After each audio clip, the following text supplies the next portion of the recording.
It's me. So it's a new year. Just thought I'd show you, cleaned up my office a little bit. Show you some of my little trophy case up here. I have little trophy cases. Okay, let's start right here. This is the, these are scintillating fiber optics. So when a charged particle hits here, it makes light. And these all bundle up next to a photomultiplier tube. This is actually from a calorimeter from D0 in Fermi Lab. And we were building this when I was an undergraduate.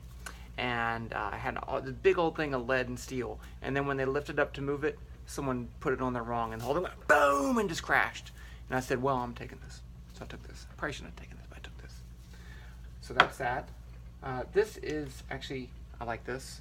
This is a business card holder from the State Department. That's a little dirty. So I went there and gave a talk for my National Geographic work with angry birds, and that was pretty cool. This is a not to scale replica lightsaber. So it was a present. I like it. Here's another. This is my latest edition. This is a meteorite. Look at that.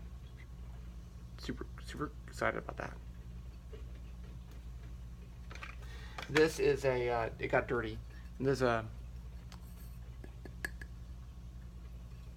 coaster. It's a coaster from NC State that gave this to me. Probably from the. I went there to give a talk. I went to give 2 talks. I can't remember which talk that was from.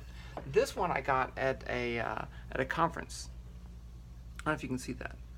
This is a piece of plastic, and what they do is they bombard it with high energy electrons. So you get electrons all in through it. And then they stick a little metal rod right here and ground it. And when they ground it, it makes like a lightning inside of it. So it's got this really intricate lightning strike inside of it. It's really cool. This is part of a geode, and it's a pen holder that I don't use a pen. This is my dad's, so it has my initials on there because we have the same initials. So that's that. And this is my eraser. Oh, and this is my little fan. When it gets too hot, I turn this on. That's from an old surplus thing. I just hooked it up. It was 12 volts. It was 120 volts. Okay, the end.